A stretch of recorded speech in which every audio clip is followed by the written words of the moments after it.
Okay. So yes, but yeah, I hope you will still learn something from whatever we are going to talk about. So I'll imagine, because I see 95% of the people. Okay. Okay, so welcome everyone. Welcome to the training once again. And it's a pleasure to have all of you here. Some more people have joined in, so let me welcome them again one more time. And it's a pleasure to have everyone here.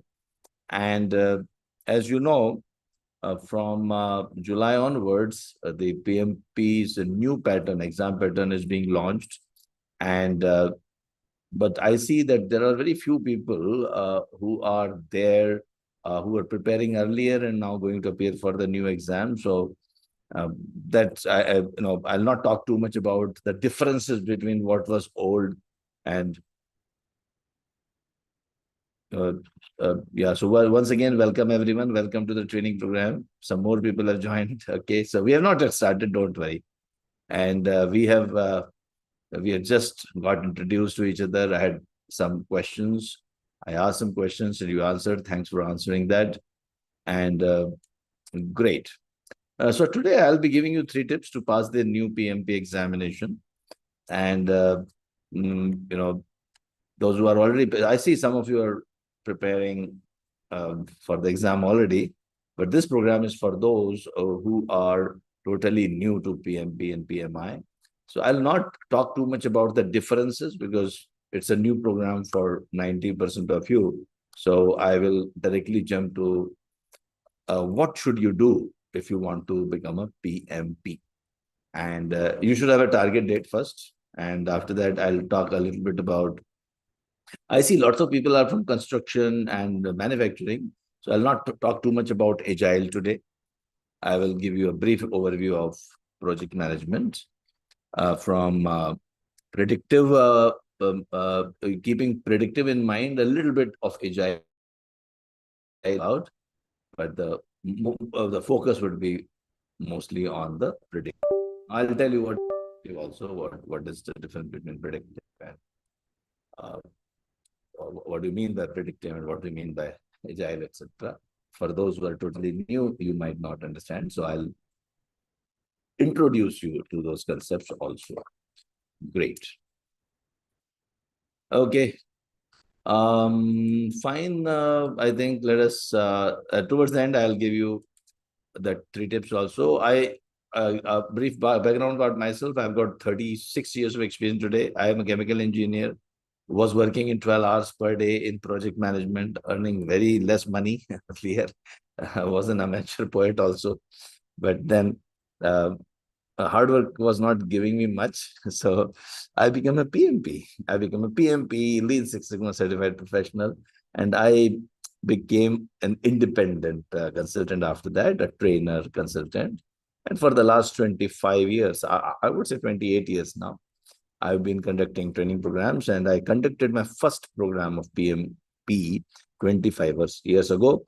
And that time, 60% of the people in my session, in my class, that time, they got immediately certified within 2 months. Then they gave me, so they I was surprised.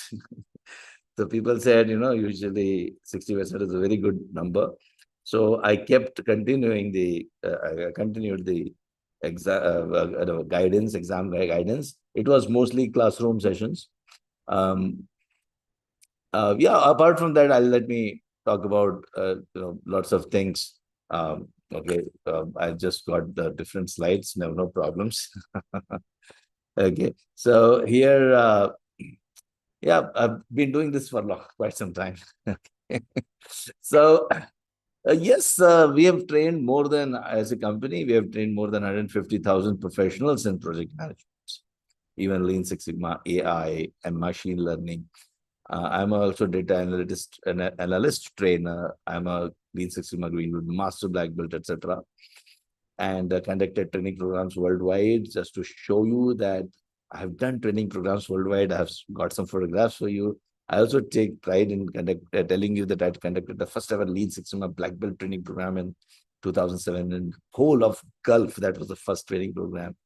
And that time also I launched my PMP trainings in Gulf, in Riyadh, and then lots of people, uh, even in uh, Europe, India, Gulf, even China, they have attended my programs and passed the PMP certification. Okay, also, Hi, I'm Shekhar Suman, appeared and on TV shows, etc. Uh, you know, okay, so let me start the program. Now, what I'm going to tell you is that the Lean Six, what I was talking about, the other training programs. I see lots of people from my other, earlier programs who have attended my Lean Six build. Also, they are here. So, special welcome to you as well. See, you will be examined on three domains: people, process, and business environment. And the percentage of questions from people related domain are 33%, process related domain are 41%. And earlier, the in the bracket, what I have written is for those who have attended our previous sessions or who are getting upgraded, that earlier the emphasis was different, now it is different. So now emphasis is more on the increased on the business environment. So what we have seen is, and this shift has happened over the period of time. Earlier, business environment was not there. 5 years ago, this was not there. It was there, but it was not as a separate topic. But now emphasis is on more on value.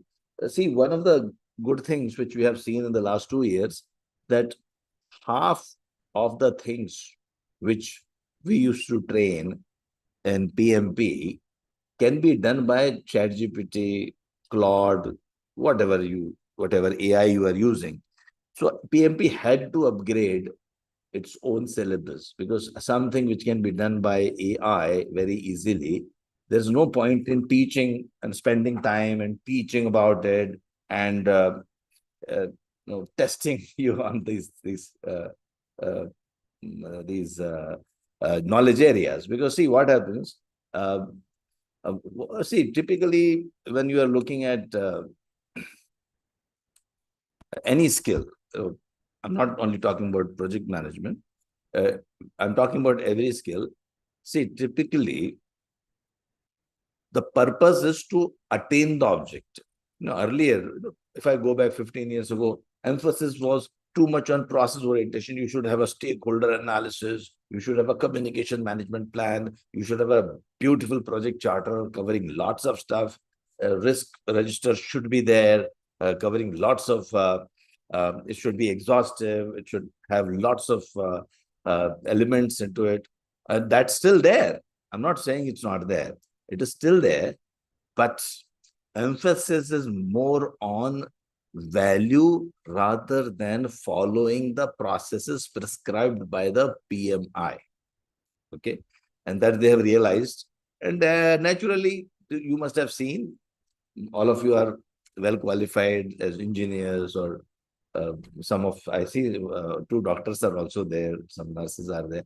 So you are qualified, well qualified as a banker, as an IT professional, as an engineer. And you also know that whatever you learn as a theory and whatever you do in practice, there's a huge gap between the two. So the PMI is trying to bridge in that gap. And that's the whole idea of upgrading this syllabus.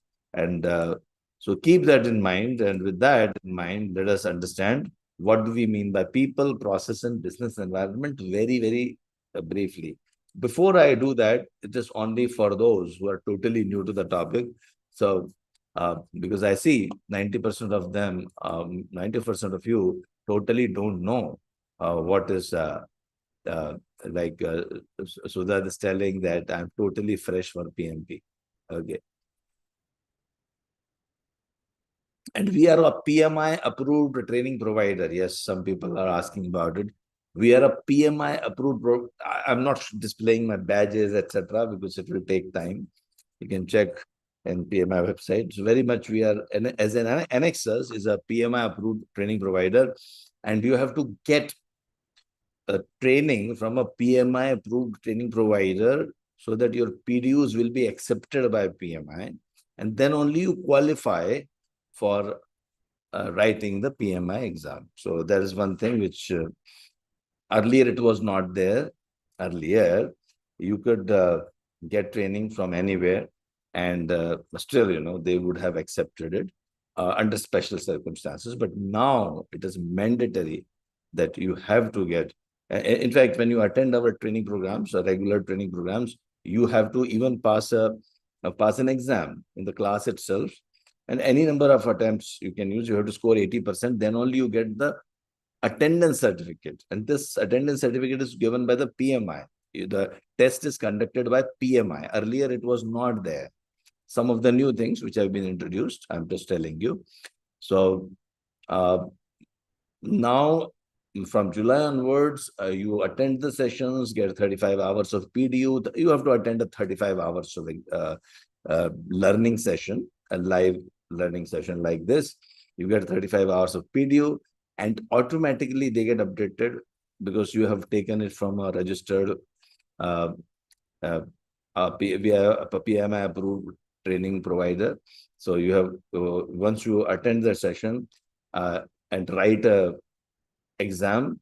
Exam is any number of times. I'm talking about different exam now, right? After attending the session, you have an internal exam conducted by PMI. Multiple times you can attempt it. There is no time limit also for that, but you have to score 80% and above in that. Once you do that, you get a training certificate. Once you get the training certificate, your credentials get linked to the PMI. And then when you are appearing for or applying for the PMI examination, then you will automatically see your name that you are qualified because you have taken a training from us, 35 hours of training, and also passed our internal exam. Then only, this is the new rule. Earlier, this was not there. Okay. So please understand. This rule is relaxed for although the new pattern is starting from July, but this rule is relaxed, I think, for 1 or 2 months, maybe. I am not sure about those who are still in the middle of the things. And but yeah, but this is the way forward. That's what I'm telling. So I'll not talk too much about what is old, what is new, because I see 90% of you are totally new, and you will be all appearing for the new pattern. So let's talk about basics now. What is a project? Okay. So what is a project? Means project is something which is done only once in the history of the universe, you can say. Like, for example, you can say that building pyramids was a project. Constructing Taj Mahal was a project. Similarly, upgrading your ERP system is a project. Now, why they are projects? Because you do it only once. Oh, yeah. Or constructing a new building for your office is a project. Constructing a new refinery is a project. So why these are projects? Because they are done only once. You don't repeat it. It's different, process is something which is repeated again and again. Like, let's say going to office is a process. You do this every day. So taking lunch is a process. You do it every day. You follow the same steps again and again. So process is something. Manufacturing any product is a process, because you are doing this repetitively, following repetitive steps. That is why it's a process. Project is one-time entity. Okay. It has got a temporary team. Yeah. The project is a defined start date and end date. Yeah. Team dismantles after some time. Okay. And usually the end result is a product or a service which is durable and not temporary. These are some basic things. I've got one video also. If you want, I can play it. Otherwise, if you have understood, let me not elaborate on it. Have you understood this part, or you would like me to elaborate on it? Up to you. If you have understood, I can go ahead. Keep asking questions. And I am assuming you don't know anything about project management, and that is why I'm starting from ground zero. Yes. Any questions till now? Check.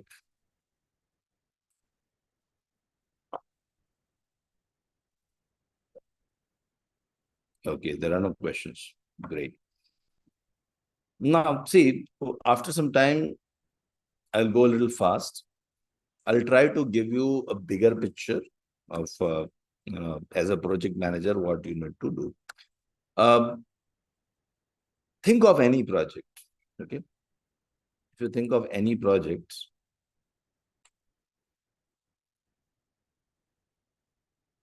let's say we are making a movie, okay? Let us say, see, even making a movie is a project.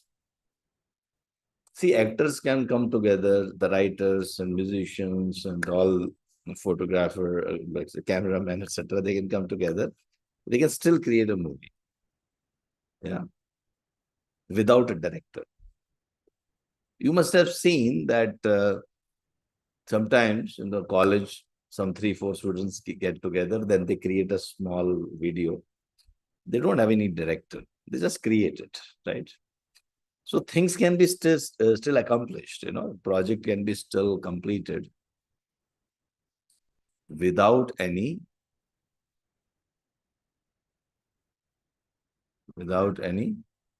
project manager. Things can still happen without any project manager. But that is one insight I am giving it to you. But can you tell me what could be wrong with such projects? Suppose you are completing a project without a project manager. What could be wrong? See, organizing a picnic is a project. You still organize picnics without any project manager. So can you tell me what can go wrong if there is no project manager managing the project? And that's how we will understand what will be the role of a project. Are there any projects, Sneha is asking, Sena is asking, are there any projects they don't have end dates? No, it's not a project in that case. Then it's not a project. It has to have an end date. Yes. Yeah. So Yavar is telling quality management will be wrong, time management, but you are right. There will be chaos. Means probably this will not get completed in time. There will be a lot of blame after some time. Whatever you desire, it will be not completed as per the desired expectations of the stakeholders. We'll see who's a stakeholder. So that means there will be chaos and everyone agrees to that. So what does the project manager do? See, project manager is not domain expert. Please remember, project manager is not a domain expert. Suppose I'm not in IT. I have never written a single code. By the way, I've written, but just imagine, I have not written a single code till now. I don't know anything about IT. Still, I can manage an IT project. I'm not a civil engineer. Still, I can manage the project of construction of a building. Yeah. So that means project manager has nothing to do with the domain. Project management by itself is a separate skill. And lots of project managers are required nowadays. There are only 30 million project managers today certified. And we need 70 million project managers by 2035. That is why PMP is a gold standard for project management certification. And that is why, a lot of people want to get this certificates. Okay. Okay. I think, well, I have got certain videos. Let me play one video so that you will get a chance to know. My team can, have you already played the video of project management, introduction to project management in the beginning?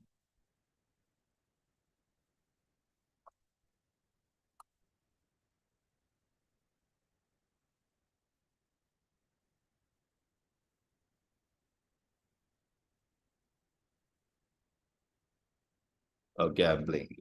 Thank you.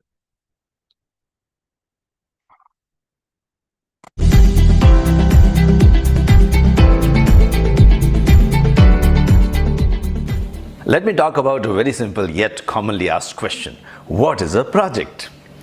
Let's see how a project can be defined. In simple words, a project is a series of tasks that need to be completed in order to achieve a specific result. A project is a temporary, unique, and progressive attempt made to produce some kind of a tangible or intangible output. The output could be a product or a service. Let's look at what are the characteristics of a project. A project has a clear start and end date. A project has boundaries. A project creates something new and unique. And a project is not the same as a process because process is repetitive and project is one-time endeavor. A project can be big, for example, constructing a building or a road. A project can be small, for example, planning a weekend trip. Well, that is also a project. A project can involve many people or it can involve just one person. Most popular approaches a project can follow during execution are predictive, agile, and of course, there can be one more type, that is the hybrid of both predictive and agile. Predictive approach is followed for projects where we need to plan everything in detail in the beginning. For example, constructing a bridge or constructing a building or a petroleum refinery. In these kinds of projects, we have to spend adequate time in detailed planning and the plan is executed over the life cycle of the project.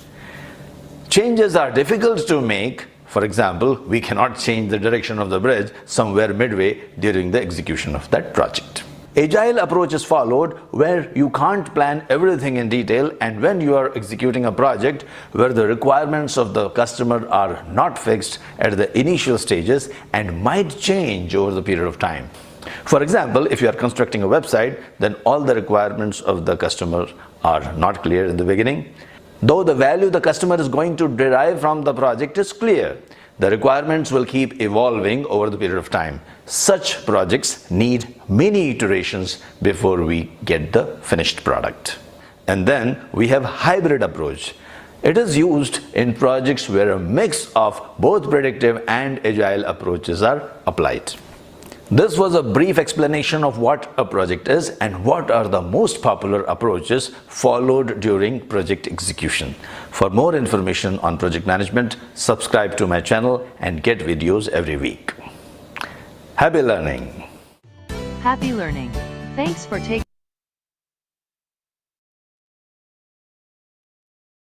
It could be a product or a service. So let's look. Okay. So we understood the output could be a product or a service. And also some of the things which we spoke about was predictive, agile, and hybrid. Okay. So we will understand what is predictive, agile, and hybrid. That is one thing. And also one more thing which we discussed here. I just briefly mentioned earlier who's a stakeholder. Okay, so let us first understand who's a stakeholder. Stakeholder is someone who has got stake in the project. Yeah, who has got a stake in the project. Means, can you think of some people who have got the stake in the project? Stake means who has got interest in the success or failure of the project. Some people have interest in failure also, right? They want the project to fail. They are also stakeholders. Yeah. So can you tell me some examples? Let's imagine we are constructing a 5-star hotel. And let's take that example, constructing a 5-star hotel throughout our 2 hours of discussion. And that's how I conduct my training programs. We apply all the tools and techniques which we learn in the class to one project. In fact, we have to do it for 2 projects because we have to learn 2 types of approaches. One is predictive and one is hybrid. Oh, sorry, one is predictive and one is agile. And another is a mix of the 2. So we'll imagine that we are constructing a 5-star hotel. Yeah. And it is a 2 years project. And got few millions of dollars. The cost is few millions of dollars. So what we have decided here, if you see, three things: a hotel with a specification, a budget, and the time. These are the three primary things which generally are required whenever we start a project, especially a project like constructing a hotel. But suppose you are constructing, let's say, building a website, constructing a website. And some of you have already done the website. And I know nowadays you can construct a website in 5 minutes using AI. But let's imagine you want a real nice website, having lots of features, a lot of expertise in it, and for a large company. So it should have lots of features, right? It will take a lot of time. It's very difficult to define or design. You cannot say you can have a budget, but you'll have to be flexible on that. You will have a duration in mind, but you'll have to be flexible on it. You will have the requirements. What do you need from this website? Like for a building, I would be very clear, that I want 20 floors, 200 rooms, even the dimensions of the rooms. I can give it to you within 1 or 2 months after I design for that hotel. But when you're talking about the website, it's very difficult. I can't say, but I'll say, I want a beautiful website. That's how your customer will say, I want a very nice website. I want a website which should attract lots of people. So in such situations, in the second part, like constructing a building, I can say 200 rooms, 20 floors, height and width of the room also, I can give it to you in the beginning. But for a website, I will more describe a value. What is the value I'm interested, I'm expecting from this project? So when you are focusing mostly on value, such projects, we have to follow another approach. We call it as agile approach. We call it adaptive approach. Actually, the right word is adaptive approach. So predictive approach, adaptive approach, and agile is most commonly used as an adaptive approach. Apart from, there are other approaches also, but agile is the most commonly used and adaptive. So that is why I will use them interchangeably. Because in 2 hours, I can't tell you all the differences, but there are different types of adaptive approaches also, but I'll not go into the details.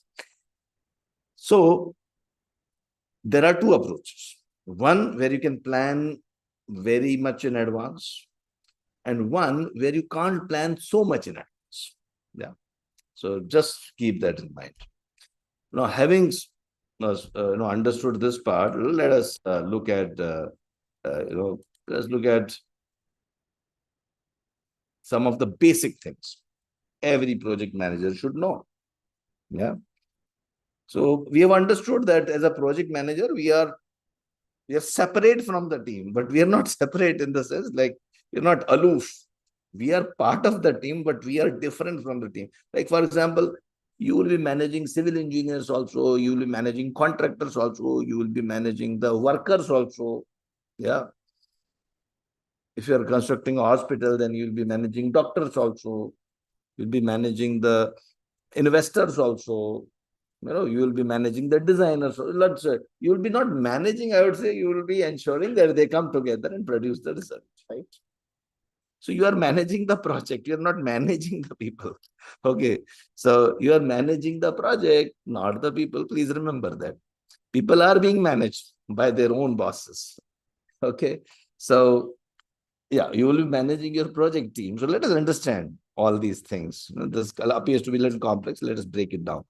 So first important thing is, always these three things will be there always. Okay. Whenever you talk about a project, scope of the project means how many rooms, height, width, length, all that stuff of that swimming pool of that 5-star hotel, right? In terms of the website, here the functionalities, we'll talk more about the functionalities. What the website should be capable of doing. It should be capable of attracting people. It will be capable of creating a login account for our guests, etc. You should have a cost and time. Okay? These are the primary things. Apart from that, so we call it as iron triangle. The reason iron triangle, because see, let's take an example of our hotel. I told you to have 20 floors and 200 rooms. A large hotel, very nice hotel. I told you to make within 2 years, right? Gave you some budget for also for that. Depends on which country. So I'm not writing that budget here. Depends on, let's say, $20 million, like a good, nice hotel we will make, right? $20 million. If yeah. Now, please understand, if you make changes to some scope, either your time will get impacted or your cost will get impacted. Yeah. So you have to manage. As a project manager, you have to manage your scope and time and cost. Yeah. Not only that, you have to also ensure what you will get limited resources. So you have constraints. Apart from time, cost, and scope, your number of people, the facilities, the resources, the applications, the IT programs, the applications. Then you also will be having certain risks. You have to identify the risks so that you are able to manage those risks. You have to imagine, you have to think about those risks. Nowadays, it's very easy. You've got your AI in Claude or your ChatGPT. You put all these. What are the risks of my project? It will give you the laundry list of all the projects. You have to ask the right questions, give the right prompt. So to imagine the risks, you have to ask the experts. You have to go to your research. You have to interview the people. You have to look into the lessons learned. Lessons learned means the previous projects. Similar projects your company must have completed. Go into the details. So that we call it as lessons learned register of previous projects. Typically, this will be with one of your departments within the company. If you are into project management, or if your company is into projects, multiple projects, you will have a PMO there. Okay. So you can go there and ask for those lessons learned. You can look at how others did it. It's like copy paste job. When your boss tells me to make a slide, what do? You search in the Google, and someone else has made certain slides. You just copy paste, do some changes. It's lessons learned, right? So if I am lucky and my company has already constructed a 5-star hotel before, I'll definitely have a look at it. So, and based on that, I can even check how many resources might be needed, etc. What are the risks I foresee. And also, I have to maintain the quality. Quality means whatever we have promised to our customer, we have to maintain that. So these are the constraints. Plus, let us add some more. So we have already spoken about cost, scope, time, resources. Till 5-6 years ago, the questions in PMI used to be like, if you have operated, let me go there. If you have completed the project within the time, cost, and scope, you have managed your risks really well, and your resources are also very well utilized. You completed the project by using the given resources, and almost everything you delivered was within the specifications, whatever the customer wanted. Is the project successful, or is it successfully accomplished? And the answer would be yes. Even though the customer is not satisfied, but if you have delivered the 20 floors, 200 rooms, height, weight, breadth, table, furniture, as per the specification, whatever the customer asked you, you have delivered exactly the same thing. And still the customer is not happy, because always customers are always unhappy. Oh no, I'm still not happy. Earlier, 6-7 years ago, the answer was that still the project is successfully accomplished, even though your customer is not happy. But please understand now, customer also should be happy. Okay, so some more constraints are there. Customer should also happy. So you have to manage the customers, you have to manage your stakeholders, you keep them happy. Because we are delivering the value to the customer. The focus is on the value, not on the specification. Sometimes the customer doesn't know. He may give you the wrong specifications. Then he's saying, okay, sorry, I told you something, but now I want to change my mind. You can't say, oh, sorry, I don't want to listen to you. These are your constraints. So please remember this. I was talking about lots of stakeholders. So one of the stakeholders is project manager, who's interested in the success of the project, customer, or the user of your product, like people who are going to use your 5-star hotel. They are also customers. A customer means the person, the investor who has given you this order of constructing the hotel. He is your customer. Then performing organization means let's imagine all of us are we have got the order, all of us. There are a few people here, quite a few people, around 30-35 people are there. All of us are the project performing organization. Performing organization is the organization who has got this order of the project. So we are all, let's imagine, we are all these guys who are going to construct that 5-star hotel. And we are all project team member. And team members would also include our construction workers. But if you talk about only the management, then let's say we are the project management team. Sponsor means the person who's supplying, who's actually, see, sometimes it may happen your customer would be different. He may be executing that project on behalf of some other investor. Okay. The person who's giving you the money, real money, he's also a stakeholder. Influencers, some people may not be interested. Some people may say, sorry, this is my land.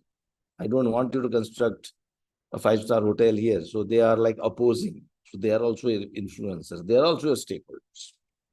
Apart from government, ministers, tourism minister, all that, people who can influence your project.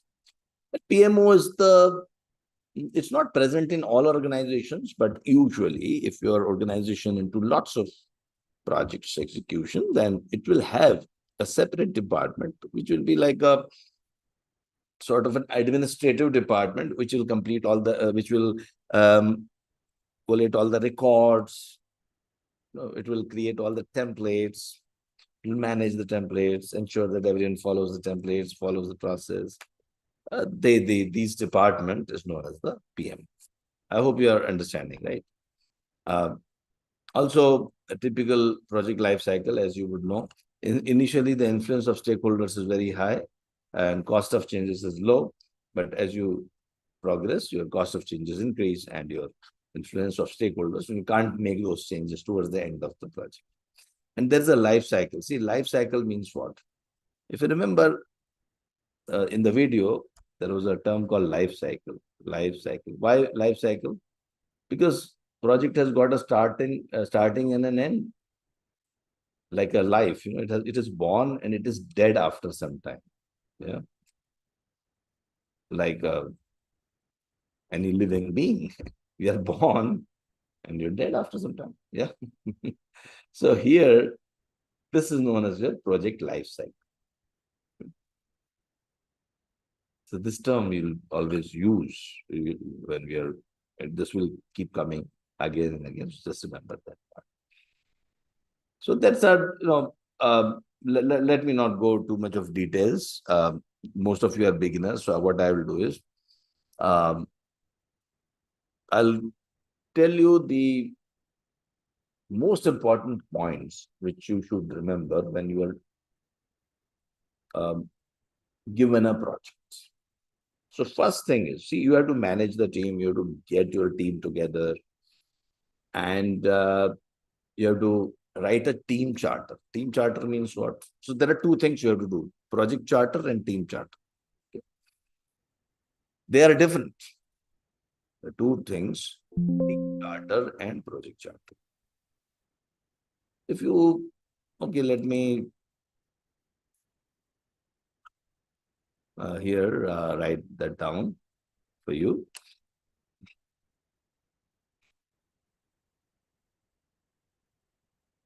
First, you will create a team. And with the team, you will create a team charter. Team charter would be like, what will be your work timings? We should listen to each other. Some ground rules, like when you are playing the football match on the ground, there are certain rules you need to follow.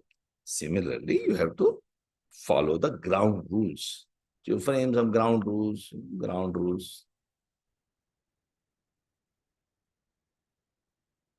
A list of the team members, generally some basic behavior, how should we behave, respect each other, etc. And you will also write a project chart. Okay. Now, a typical predictive project, like five-star hotel, we can say that this we can call it as initiation.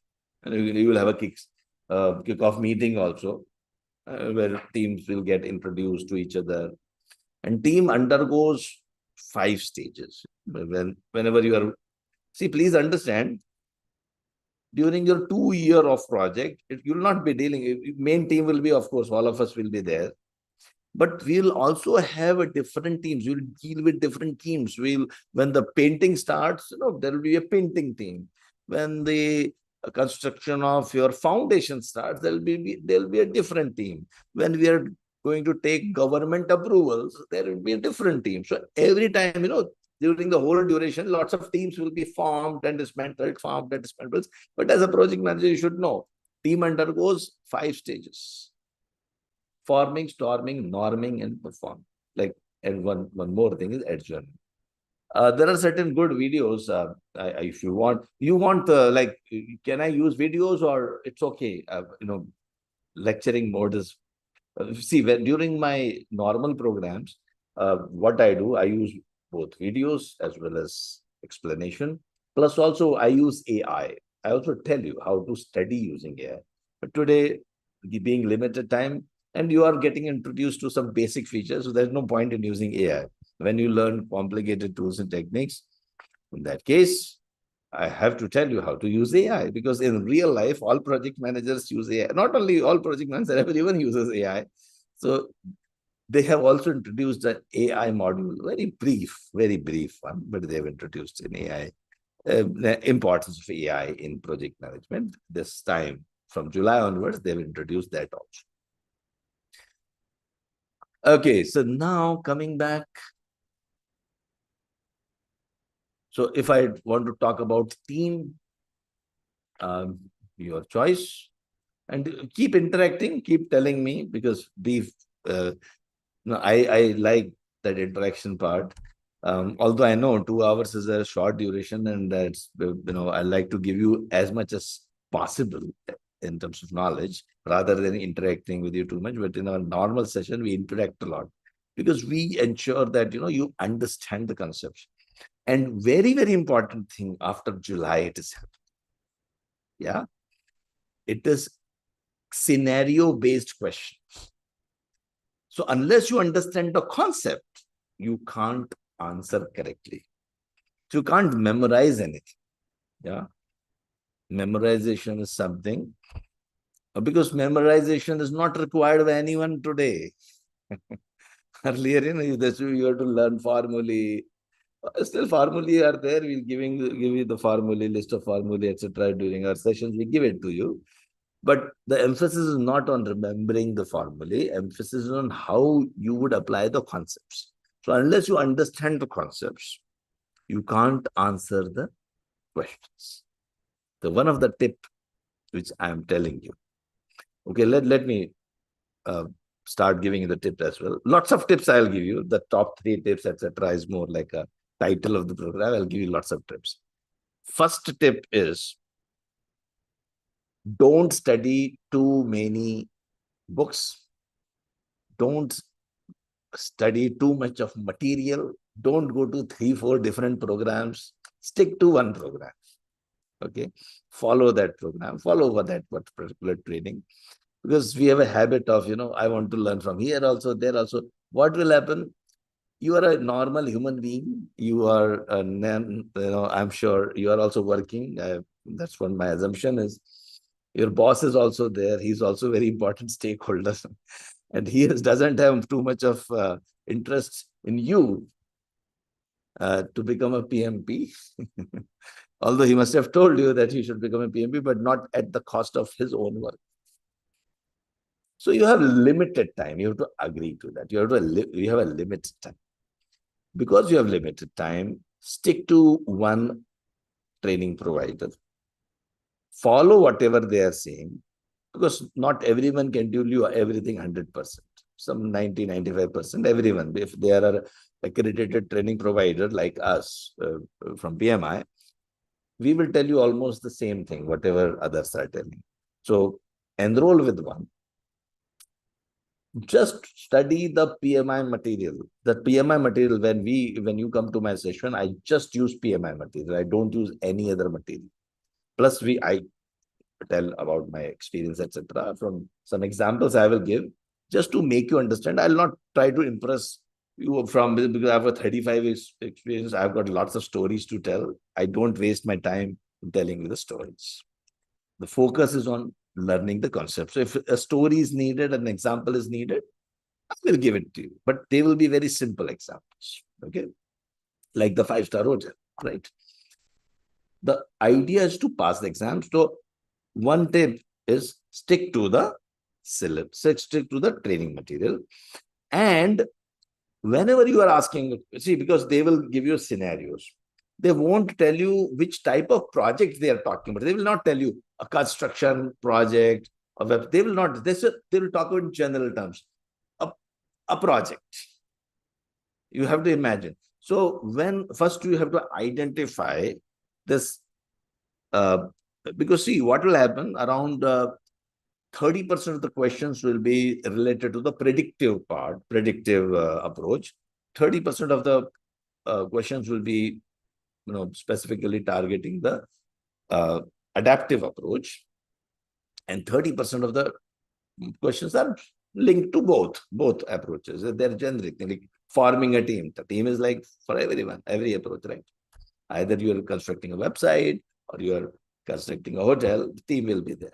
So some of the common questions will be there.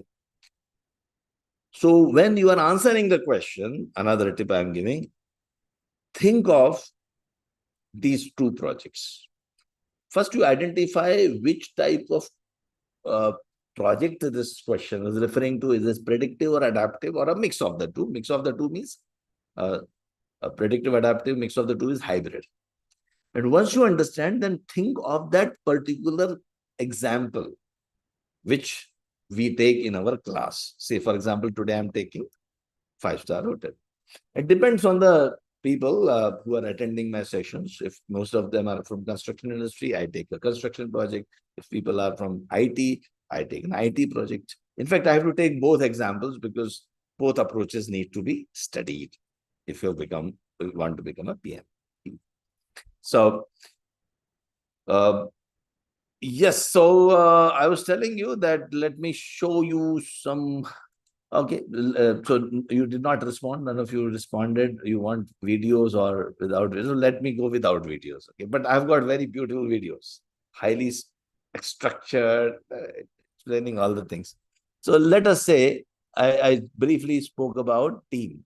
Team has got 5 stages: forming, yeah, forming. Okay, let me show you the PPT itself rather than spending the time too much.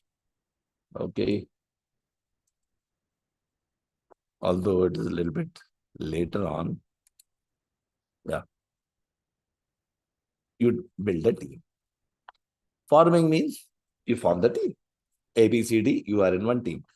But the team will not start performing immediately. They will not think about the objective immediately. There will be storming. There will be discussions. People will have questions. Sometimes you may feel, why this gentleman is there in the project team? I don't like him. All these things will be there. So storming. Then norming. They get used to each other. They accept each other. And then they start performing. So as a project manager, you should be aware of it. Now, how to handle the teams through the different stages, we'll teach you as a project manager, you will learn. And finally, you have to adjourn the team, you have to dismantle things. So thank you very much, we liked you, etc. Mourning is morning means morning. You mourn when you dismantle the team. People say, oh, it was very nice working with you, etc., etc. So these are your 5 stages. Okay. Coming back now. Forming, I'm not writing it. Forming, storming, now I'm forming. Okay. Now, you also have to write a project chart. Generally, it will have a timeline, a budget, scope, some risks, etc. If you want to see a very simple example, let me show you many examples I've got, but okay, let's talk about an IT project. Yeah. So who's the project manager? What are the project objectives? What will be the budget? If a suggested approach is there, you will have a suggested approach. Who are the key stakeholders? What are the significant risks? All these things will be part of your project chart. Okay. I'm not going to describe too much here because the idea is to not go into the details as of now, but giving you the overall bigger picture. Now comes the planning part. Planning part. So once you initiate, you will plan for all the constraints. If you remember one by one, scope, what will be the scope? Then I'm briefly mentioning, not everything, but some of the key features. You'll also talk about the time. You'll also talk about, remember, cost, budget. We call it as budget. Yeah. Budget. Yeah. Then you'll also talk about plan. Now you're planning. Now planning in detail. Now some of you may say, well, we have already got the order. We have got the budget. Why we are talking about the budget planning again? But you have to go for the detailed budget, right? $20 million is the overall budget, but you don't know foundation will take how much time, how much money, etc. So you have to plan for the resources also. Remember, you have to think about the risks also, right? What else? Remember, what else was there? Anyone remembers? You have to also talk about the quality. Yeah. You have to talk about the stakeholders. Yeah. So there are certain templates nowadays. Any AI tool gives you those templates. If your company has got these templates, you can use those templates. Quality, stakeholders, okay. Risks, resources, scope, time. You can have procurement,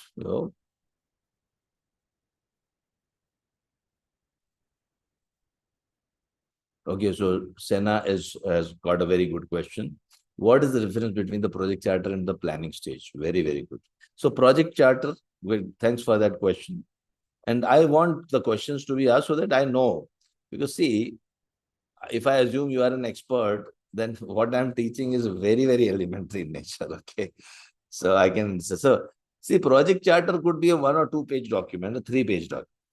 But it will not tell you, that so suppose I do the project charter for a hotel, it will just tell you 20 floors, 200 rooms. Location, it will tell you. Budget, it will tell you. And let me make you the project manager. So it will tell you the project manager. But it will not tell you what will be the height and the width of the table which you are going to, the furniture which you are going to use in the rooms, project charter will not tell you that. Okay, I hope I have answered your question. Yeah. So planning stage, the planning stage, what you will do, you'll plan. You'll plan for everything. Apart from that, there are lots of other things as well, but I'm just giving you the brief, the bigger picture. Yeah. You'll plan for the procurement.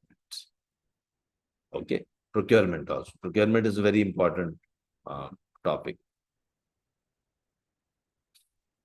In the scope, we will ask the people, go to the experts, look at the lessons learned, and what are the things in detail, very much in detail, like the swimming pool dimensions of that 5-star hotel, which plants we will be planting in that garden. These things are not available in your chart. You will develop your scope. Then in time, there are so many activities, right? It's a complicated project, isn't it? Complex. Some of the activities you can do in parallel. Some of the activities you can do, you'll have to do in sequence. Some dependencies are there, right? Dependencies means something you can complete. You have to complete before, like design has to be completed before you construct, right? Sometimes some things can be done in parallel, right? You can start the recruitment, and you can also, minimum 100 people I will need for this size of project. So even though the design is not approved, still you are in the designing stage, you can still start recruiting, still start giving the requirements, because you already have lessons learned with you. So some of the things can be done in parallel also.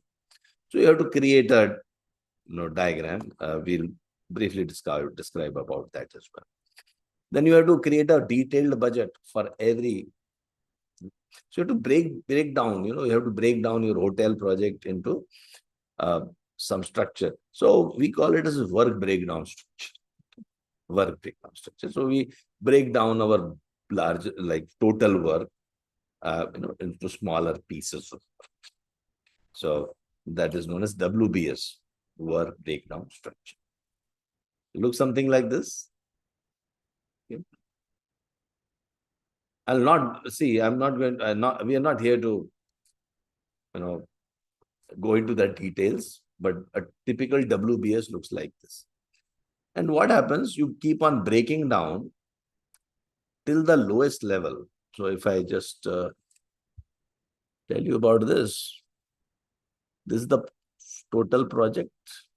Yeah.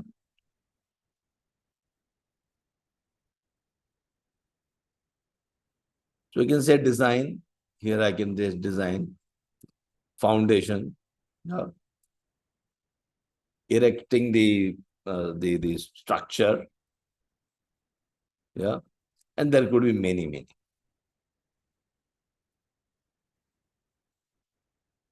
In each one of these activities, you can still break down that work. So typically, you will keep on doing this. Let's say here painting. Say selection of the paint, selecting the vendor, yeah, getting the material, whatever.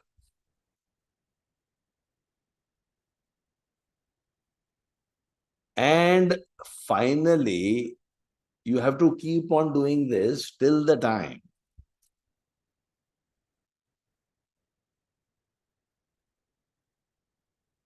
you reach a point where you can sufficiently accurately describe, like painting would be painting for the wall, painting for the interiors.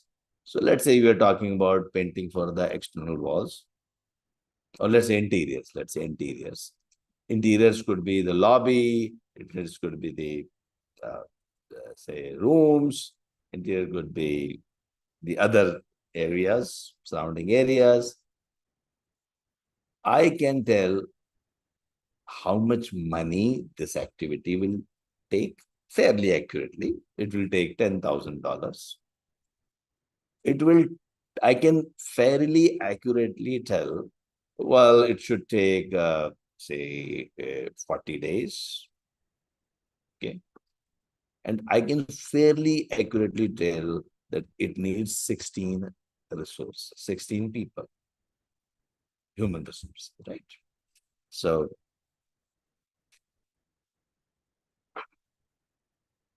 this package of work, yeah, where I can fairly accurately tell you the costs and time and the resources, we know another is known as work package. Work package. Okay. So we'll have multiple work packages in our whole project, maybe hundreds and 200,000 of work packages will be there. And you can always use nowadays softwares are there. Microsoft Project is the most widely used software, but nowadays so many software packages are available. PMI doesn't tell you which software package you should use. All are same. Nowadays that they are also not required. Put everything into ChatGPT and it will create a plan for you. So what typically happens is you will get lots of work packages. Okay. So this will help you to plan for your, now I can get accurate cost of constructing the hotel. If I start bottoms up approach, if I start aggregating all the work packages costs, I can tell, oh, this hotel is going to cost me 16 million, right? 4 million will be the profit, right? Okay. Or this total time taken would be, you aggregate all the time taken for every, like 41 days, 20 days, 30 days, etc. It will tell you, oh, it will take 19 months. Okay. And how many resources will be there. So you can plan for that in detail. I hope you're understanding. Up to here, you are with me. Okay, so similarly, resources also, you'll get how many resources, what skills you need. Then you have to imagine the risks. You have to imagine the risks, what risks will occur. Okay, some of the topics I will go into the detail, maybe. Let's say we can solve some examples. Maybe I'll teach you some time-related topic, cost-related topic, considered to be difficult, quality-related topics. I'll go into the details. It will be not for, I would not go into the so much of detail, so that the purpose is to make you totally skilled in these tools, but I'll show you the glimpses of those tools so that you know what you'll be learning when you join our PMP training program. It's a 35 hours course. It's a 35 hours course done in the evenings. Every day, 1.5 hours to 2 hours. Sometimes it's 1.5 hours, some batches 2 hours, generally, let's say 2 hours. So 2 hours course every day in the evening. Or if you want weekend course, it's a Saturday. On Saturdays, and generally we take more time, 30, but it's not 35 hours. Sometimes go to 40 hours also. The idea is to teach you properly, not finish the course in 35 hours. But 35 hours is minimum. So we do these details, we go into the details in those training program, but I'm giving you the bigger picture today. So resources also, you have to motivate the resources as well. And as the project is executed, you have to motivate the resources. You have to imagine the risks. Yeah. Let me show you some risk, just to understand what we are talking about. I think some risks must be there. During my trainings, we have created so many templates, so many examples. We do a lot of exercises together. So if I take project management and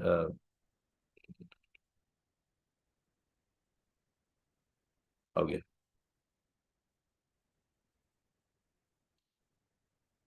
Okay, let me show you some risks. You have to create a risk register. You have to imagine what kind of risks our project will have. Like, for example, this one is which one? Let me see. Risk management for, I've got two actually. One is for sulfuric acid plant. Now, I think sulfuric acid plant will not be, I think, much relevant to you. Let us take a, let's. I think I'll give you a hotel example, right? Yes. No, the risks could be of two types: positive risk, negative risk. Positive means it will help you. Something unexpected is like something might have. See, till now, we know what is going to happen. We already know this. We are certain about. But some uncertainties will always be there. There could be a war. There could be some cyclone, maybe some fire in the plant. Yeah, all these things will be there. You have to imagine. So what could happen is a risk. Now, sometimes it something like favorable dollar rate. This could be a positive risk also. See, dollar rate is high today, and it becomes lower. It's likely to lower down now. Yeah, it will be a positive risk for you. So both type of risks you have to imagine. And I'm just showing you example. I'm not going to the details. So what you have to do, you have to look at the on 0 to 1 scale. You can say what is the probability of that risk. Yeah. What will be the impact on the project? High impact will 0.9, 0.8, something like that. So very low impact, nothing. No one even bothers about 0.1, 0.2. And similarly, you will multiply the probability impact. And then you have to imagine there are different types of responses. 5 responses for negative risk, 5 responses for positive risk. You have to identify. Can I transfer this risk to someone else? Can I escalate? Sometimes you have to accept. You have to mitigate, or sometimes you can avoid. Yeah. For positive risk, you can exploit. You can share something, new opportunity is coming. You can share it with others. Right? Yeah. All these things detail we learn in our classroom by taking some good examples. I'm giving you very, very elementary approach. Another example, we were doing a project. I was conducting a training program for another, I think, fertilizer plant. So there we have taken different examples. So these are some examples for that. Then quality also, you have to ensure there would be some errors, defects, problems, delays. Always, these are normal part of any project.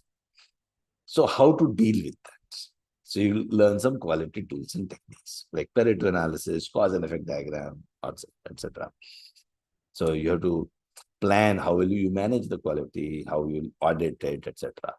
Then you have to manage the stakeholders. Some people are like, you'll find some stakeholders are always, they behave like, everything should be known to me.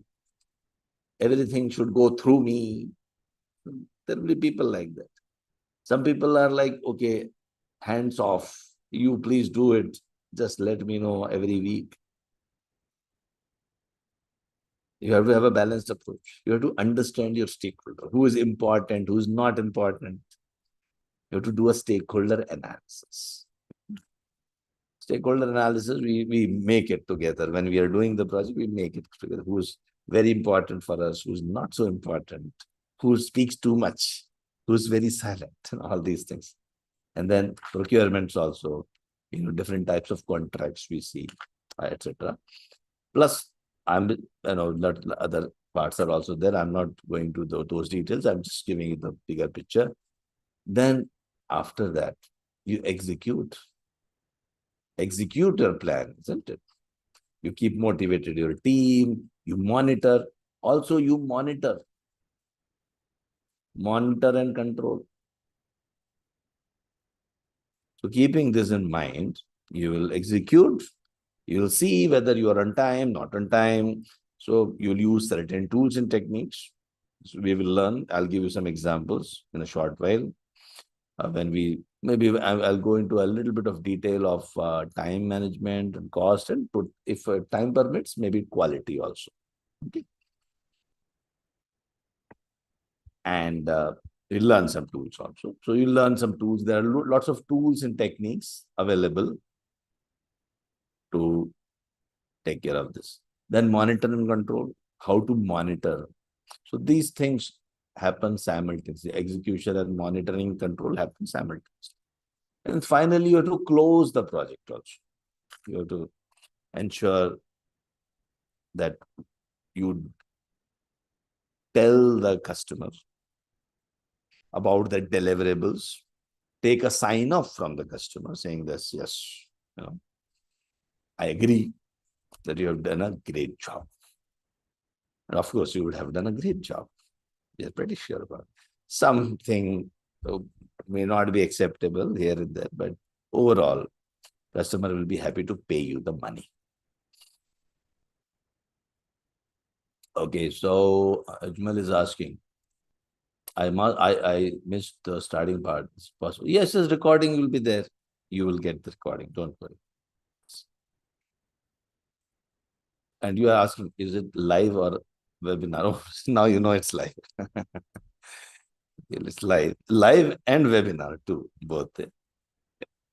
One more thing in our PMP session, we also know now we work with virtual teams. Most of us work with virtual team means like this is a virtual program, right? So most of us work like virtual teams. So okay, so this is the bigger picture. I just gave it to you. Of course, beautiful slides are there. Some beautiful videos are also there. I'm not showing you these videos as of now. I just showed you one. There's lots of good videos, which you can also watch later on at your convenience. And that will help you to learn lots of stuff. Okay, so let me now go to the, let us take, see, scope statement is like, the details I told you, right? You have to create a big scope statement. What are the things needed? Detailed scope statement, right? I hope you remember this detailed scope statement. After that, WBS you create, right? WBS, remember WBS? Yep. And then we have code of accounts. Code of accounts means, like this part, 1.3, all these things, 1.3.3. These are known as code of accounts. You will identify for accounting, money should go to which department, which work package. Yeah. And one more thing, WBS dictionary contains the work packages I told you, right? Package of work. The WBS dictionary contains the description of the work which needs to be completed in that work package. Yeah. Now let's take an example. So generally, okay, if I go back, I was talking about WBS. And I also told you each work package will have some time duration. So let's say there are 200 work packages, and each work package, I'm just taking an example, each work package duration is 5 days. Do you think the total project will be needing 1,000 days? Do you think like that? Obviously not. Because some things can be done in parallel also, isn't it? So you have to prepare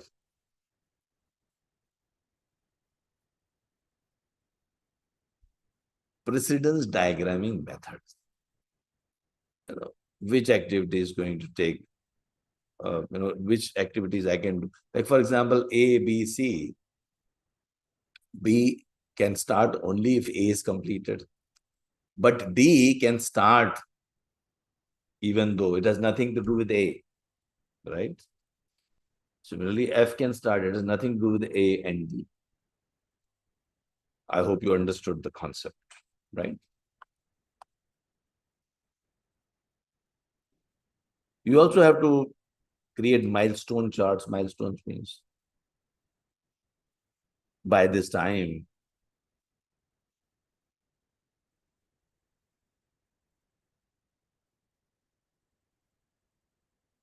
okay, Sakib is asking. Oh, your advanced questions you're asking.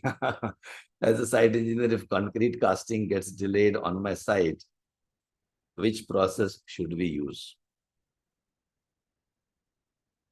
Risk management. So risk management, you have to refer to, in case risk management, what will be the mitigation? What was the risk response you had thought of? So that definitely you have to use risk management. And if you cannot manage it without a change, if you think that change is needed, so the good project manager is always, you would like to prevent the changes, right? Now, if you think it cannot be, you have to make certain changes to the timelines or the budget also. Sometimes there are other things like you have to put more resources, etc.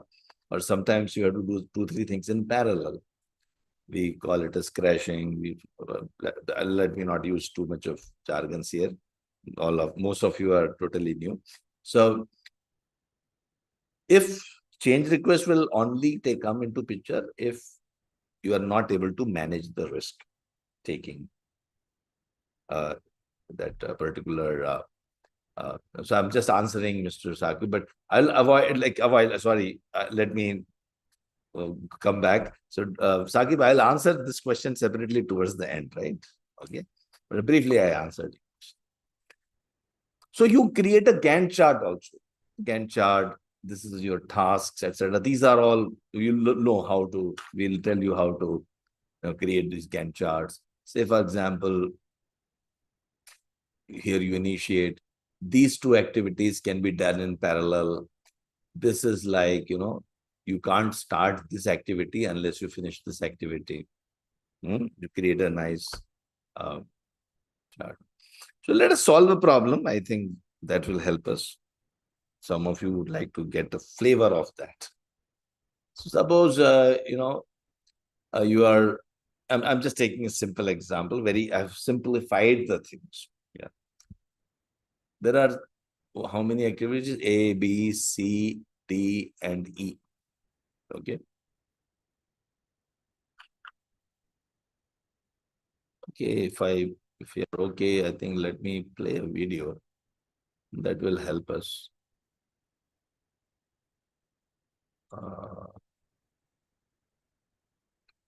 In fact, these videos links are also there.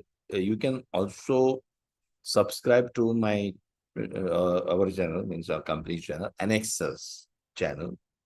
So all these videos will be there, and much more beautiful videos will be there. I was younger those days, so it doesn't mean I'm still young, but um, that those days I used to be very energetic. So let me show you one link. I will put it here, and you can always watch that little later. I'll just show you briefly, very, very briefly. I will show you the glimpses of that.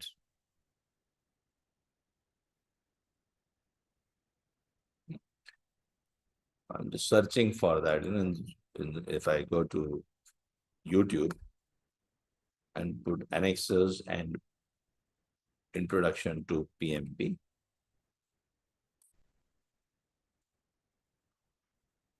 Okay. Then I will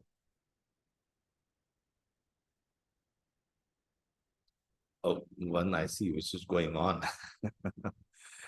Okay. So a lot of videos you will see, lots of videos. And I'll just put that link here. I can choose any one of the videos here. Let me choose this one, right? Let me choose this one. There are so many. I've been doing this training program for quite some time, and thousands of people have got certified from. Oh, I see nowadays, youngsters, they say, oh my, I have got 200 people certified this month, 300 people certified. I I have got thousands and thousands of certified people. Earlier, I had a habit, I used to, oh, Mr. So and so, you have done this. Tell me about what was their experience, etc. Now, generally, I spend more time in the uh, teaching. But let me show you this one, right? Okay, I hope. And I'm also putting this particular, uh, maybe I'll just copy paste in the link itself. So later on, you can watch that whole thing. Okay? Later on, you can watch that whole thing. Mm, oh, yes. Views, So this is a tricky question. Deliberately, I put a difficult one, but okay. So,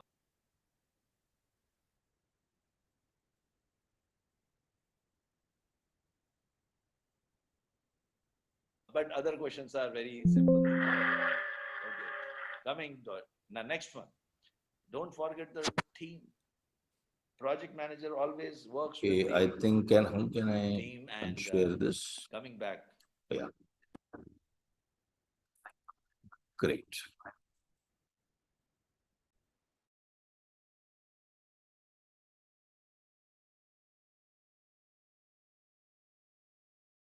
Activity resources, how many people will be needed, acquire the resources, develop the team, skill them if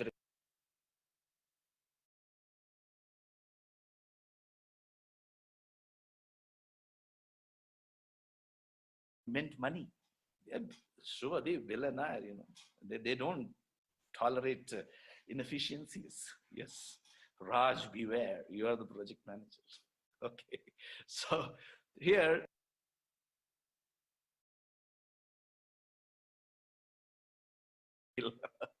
okay, let us solve a problem. So here, let us do an exercise. So I have just, you're a project manager and activity A, let's say approval of it. Let's say I'll take our whole five-star hotel project, like approval is activity A, first step activity.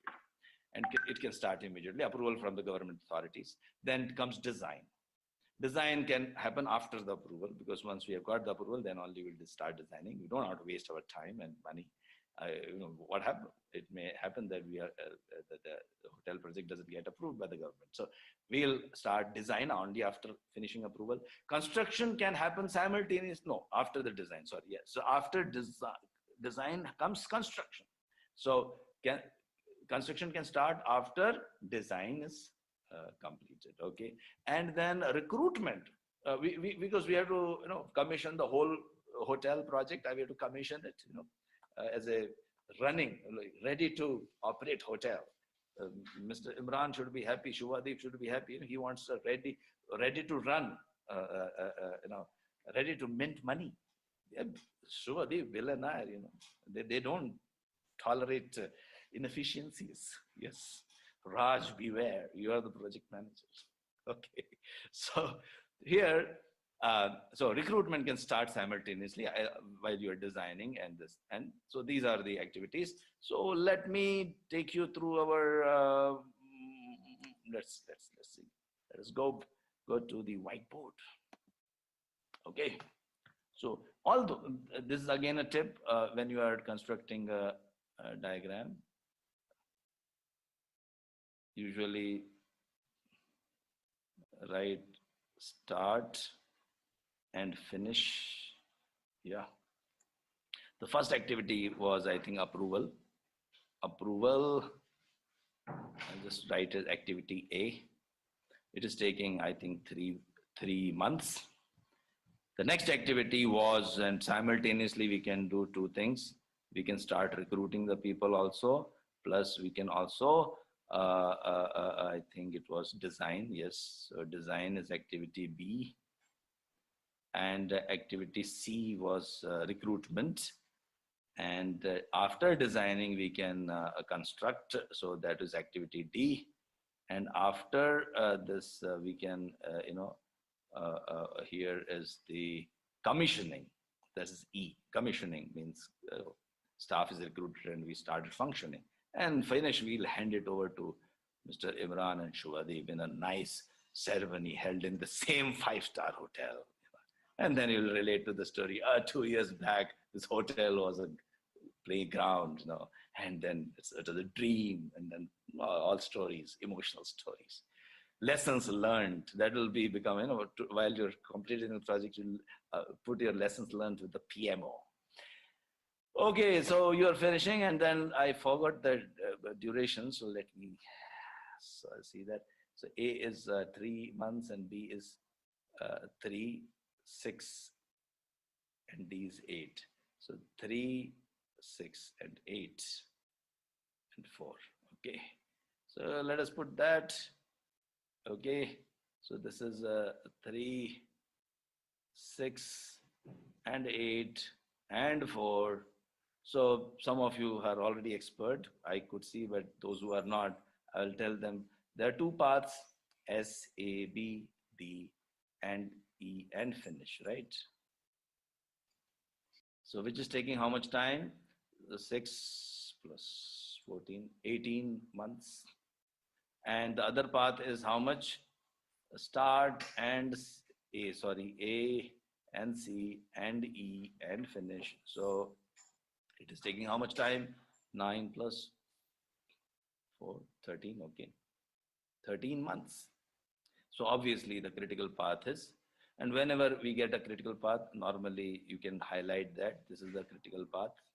Yeah, the critical path.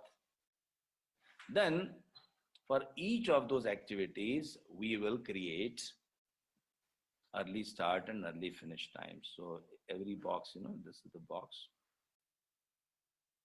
This we say early start, early finish. Earliest I can finish, early start, early finish. Latest start and latest finish.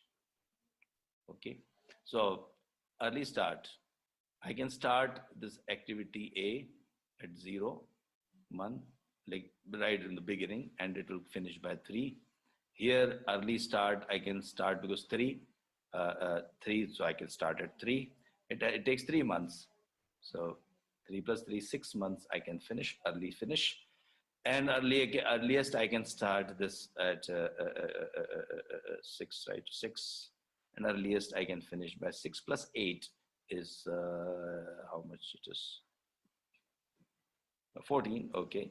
And then here I can, okay, before I move, let me finish this as well. So C I can start earliest at 3. And earliest I can finish, because 6 months it takes, so I can finish in 9 months. Okay. Now E, when can I start? Earliest when can I start? Can you tell me? Earliest when can I start? Activity E. So many of you are saying, some are saying 9, some are saying 14. So those who are saying 9, I'd like to tell you them, you cannot start E unless you finish both D and C, right? Both D and C. So you cannot start at 9, you have to start at 14.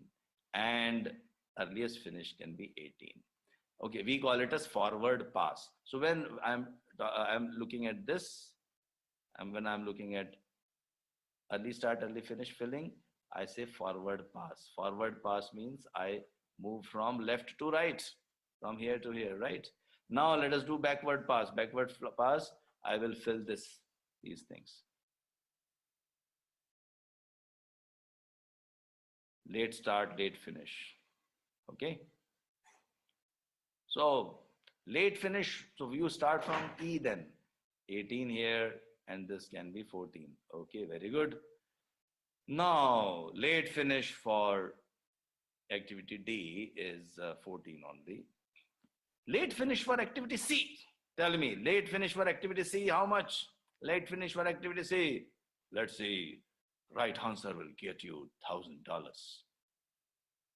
Let us see who has given the right. A lot of people have given right answer, but fastest finger first was Ibrahim. Okay, so Ibrahim, yes, you're right. 14. Yes, 14 minus 6. Here becomes what?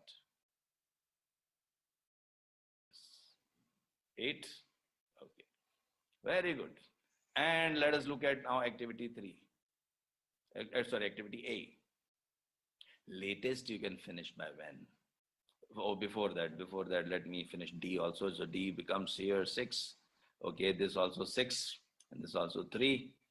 Now, activity A. See, whenever there are 2 branches. See, branches, 2 branches going from A to B and C. Be careful here.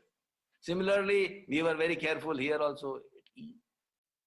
2 branches coming to E. Very, very careful. When there is no branch, don't worry. It's very easy. So here, yes, as you rightly said, this is 3 and this is 0. Absolutely fantastic. Okay. Well, there is no time to explain all the reasoning behind these, whatever I have done, but you can watch this again. The recording will be sent to you. It will be available on YouTube. A lot of other recordings of detailed tools and techniques. I have explained detailed things. A lot of quality tools I have explained. Those who are interested in other programs, CPHQ or Lean Six Sigma, Yellow Belt, Green Belt, all are freely available on my Anexas YouTube channel. Go to YouTube and Anexas channel. You can subscribe. It's totally free of cost. You can have a look at those tools and techniques being described by me. Sometimes I'm having a beard also. During lockdown, I grew a beard. So, you may see a different person talking, but in the same voice. So you can have a look. You can just subscribe to that Anexas YouTube channel and learn a lot of tools and techniques. So in that, I have explained and very, very nicely, slowly. I have taken 2-3 examples, but here, very quickly, let us move on to the next one. Very good, absolutely fantastic. So this is how we do the. No. Before that, yes. One more thing. You cannot delay anything on A, B, D, and E, but can you delay on C? Is some float available there? Is some float available? Yeah, yes, a lot of people are writing. Raj, the project manager, says yes. So we call it a float, 14 minus 9. How much is the float available? We call it slag, float. How much we can float around? 5 months. We can float around 5 months. We can relax. In recruitment, we can relax. Anyway, HR people, I say, all this. Sorry. Just joking. So the recruitment team can relax a little bit only for 5 months. We call it as float, slack, okay? Anyway, and we have got some project float also sometimes, like it is taking 18 months, right? But we have committed 2 years, 18, so 24 months. So we are finishing our hotel in 18 months, but we have committed to Mr. Imran and Mr. Shubhadeep for 24. So we have a project float also. We call it project float. Yeah. How much project float is available? How much is the project float available? 6 months. Wow, Kumara, you are great. Adil, wow. You're already expert. Why you are here? You already appears to be all certified PMP. I think PMI has sent to you to audit me. Am I conducting the training program correctly? Okay, very nice, good. So many of you are already aware of these concepts. Okay, others who are not, don't worry. This takes a little time to understand, but it's very, very easy. All these things are very easy. This is considered to be very tough topic, by the way. What you just did is considered very tough. People fail. They say fail. We fail in PMI. I don't understand why they fail. I don't understand. Really, I don't understand why they fail. They should learn from us. That is why we keep giving you tips. Okay. Another cost management, very difficult topic. Let me teach you some cost management techniques. Very, very difficult. They say earned value analysis. Earned value analysis. What is earned value analysis? What is EV? So when you are okay, sorry. Before that, let's not forget. I was giving you a tip, and the tip myself I forget. How can I blame others? So keep looking at this. Right? So we have now beautifully captured the WBS and then created the activities, defined the activities, very detailed, sequence the activities, estimate activity duration. We estimate the activity duration again from experts, from the previous projects, lessons learned, Delphi technique, brainstorming, and almost every time you have got organizational, there are other factors also. I'll not go into those details, but you have to take inputs from policies and procedures of the organization, the culture of the organization, a lot of resources are available in the organization, facilities are there, infrastructure. You have to take consider all these things, and they become inputs to all those processes. By the way, these these numbers are referring to the relevant chapter of PMBOK 4.1. So if you want to develop project charter, read about it, go to 4.1 chapter of PMBOK. 5.1 plan scope management, that's what it's referring to. So here, coming back. So now we manage the schedule, we estimated the activity duration, developed the schedule. And while we're developing, while we are executing, we are also controlling. Mr. Project Manager, you told that this design will take 3 months. Is it on time? Well, in design also, there are different work packages, work activities. All these activities have been sequenced, and everything is now taken care of by softwares. I remember in 1993, when I was commissioning EPDM rubber manufacturing plant, ethylene propylene dye in rubber. We used to make like in blue ammonia print, used to make such huge ones, diagrams, we used to have, like we were totally confused, and that CPM, we every time we used to calculate incorrectly, but now you have softwares, you don't have to worry, just learn the concept, understand the concept, that's good enough. You don't have to really worry too much about this, making those diagrams yourself in the real life.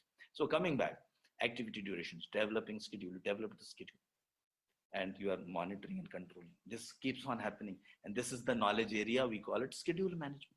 Then comes another knowledge area. Don't forget about the cost. Again here, we estimate the cost of each work package, again from experts and using different techniques, and then determine the budget. And then we control the costs. So let us say we have determined the budget. Let me take an example. And this example is about a wall, let us say, which is going boundary wall we are constructing around our 5-star hotel. Okay, the simple examples will help you to understand things easily. So let me, where is our PPT? Yes, hidden. Yes. So let's imagine we are constructing a boundary wall, and there are 4 walls. Each wall you are given 1 day time, and each wall budget is $1,000. Okay, just remember. Now, you're the project manager, you go to the site on the 3rd day, completion of 3rd day, and you see something. You take the report, and now you have to report to Mr. Imran, our sponsor, our Mr. Suvadi. Say, what's happening, what's going on? Now, these guys are all high-class PMP guys, They don't tell, sir, behind schedule, not working. They don't like that. They're earned a value. They talk in terms of value analysis, earned value. Tell me schedule variance. Tell me SPI. Tell me CPI. That's how they ask. And you are like looking at them. What's wrong with them? I'm telling you, we are behind schedule by half a day, 2 days. They don't talk these languages. Professional guys. Let us learn their language, right? So let's take this example. So if I take this example, where are we? Where is my notebook? Yes. Yes. So this is the wall, boundary wall. Oh, sorry, I'm not able to keep the line straight, but it's okay, I think. You'll excuse me for that. So this will take 1 day. This will take 1 day. This will take 1 day. And this will take 1 day. And budget is $1,000 and $1,000 and $1,000 and $1,000. Okay. And let's say we are on the 3rd day. Okay, so we are reporting, so this wall is completed, let's say. This wall is completed. Then this wall is also completed. And the 3rd wall, oh no, completed only half. As per the problem which is given here. Completed, first wall completed, spent 1,000. Second wall completed, but spent 1,200, we'll come to that. Half done, only 50% completed. Okay, Doesn't matter. Okay. Now, in terms of first, let us look at what is the planned value. What is the planned value? What we had planned at the end of the third day, we had planned 1,000. Second day, 1,000. This was our planned value. We planned how much? $3,000. But how much we actually did or earned, how much value was earned by our project team? 1,000 they earned, yes. Mr. Imran will pay you then 1,000. You completed one. This also, I will pay you 1,000. Well, oh, Mr. Imran and Mr. Subhadeep are not going to pay you 1,000. They are going to pay you only 500. Earned value for your project team is only 2,500 at the end of third day. So, as a project manager, Raj will call Mr. Imran. Sir, now let me tell you, you are behind schedule or on schedule in this case? Obviously, there is a schedule variance, yes. How much? You are supposed to do 3,000, but you did 2,500. So you are behind schedule by $500 worth work. We call it as schedule variance. Okay, schedule variance. And schedule performance index. Well, how are you performing in terms of schedule? SPI, schedule performance index is you are completing only 2,500 instead of 3,000, which is approximately, let me tell you how much it is. Everything is solved, Don't have to worry too much. Where is it? 2,000 divided by 2,000 divided by 0.833. 0.833.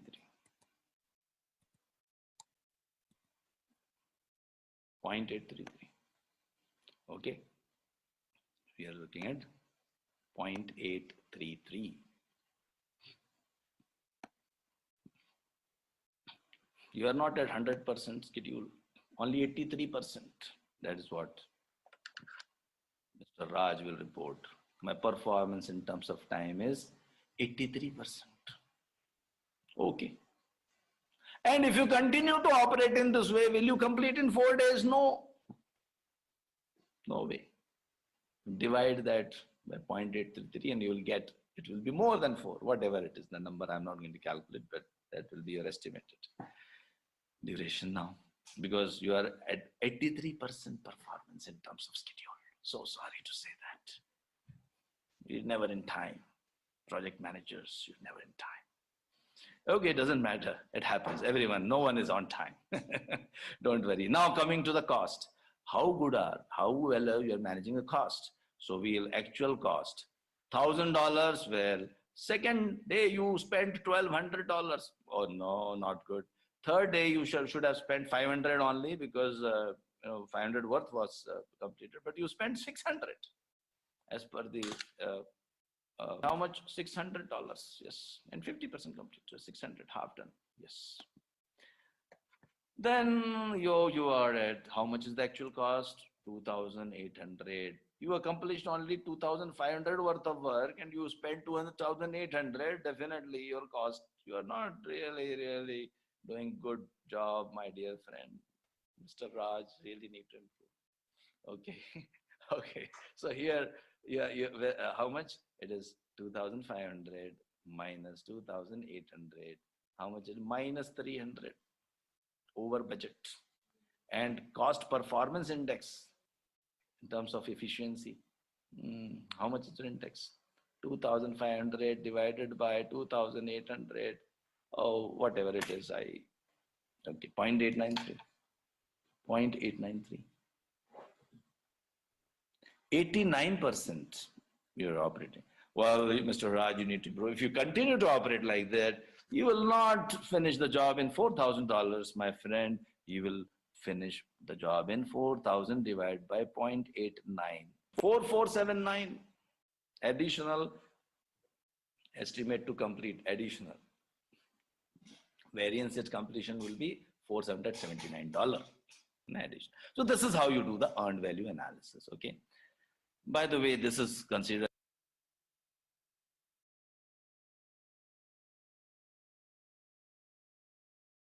Coming back, yeah. So lots of tools at different times I've covered. Sometimes I've covered quality, sometimes I've covered lots of stuff. Okay, before we leave, I would like to invite you for our training programs, and we'll continue afterwards. Don't go away. After that, I'll teach you some quality tools also. But before that, can we have the dates, please? If you are interested. Okay, let me ask you some questions. Let me do some.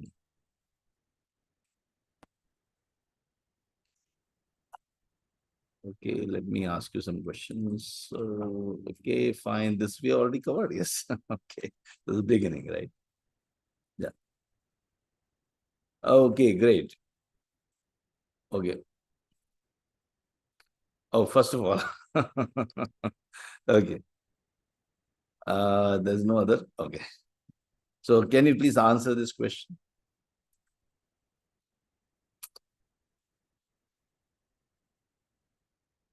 So A, B, C, D. And also, if you can poll, how many, can we have the ending poll, please, before I go to the quality? Yeah. Before I go to the quality part, can we have the ending poll as well? Yeah.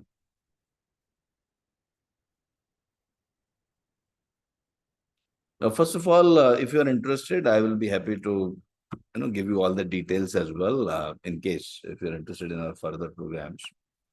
Um, so in that case, I will be happy to provide you all the details in case.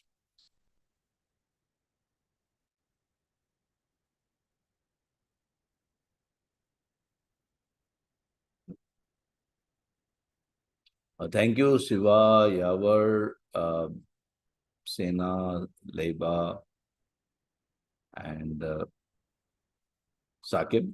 Yes, great. Thank you.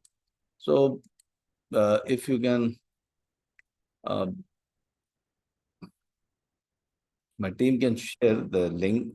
First of all, if you are interested, you can show an interest in the one of the links which we are going to provide. Also, you'll receive an email. You'll receive the recording of this session. Plus, also you will get a certificate, the link where you can get your certificate also of introduction. You have attended an introduction to project management training, and you'll also get 2 PDUs for that. You've earned something. Yeah. Which you can utilize when you are appearing for PMP examination in future, or in general also. These PDUs are always good to have. They are your credentials. My team can put on the dates where I'm starting the training program. You can join those training programs. And these trainings, training on weekends, Saturdays, or training on weekdays.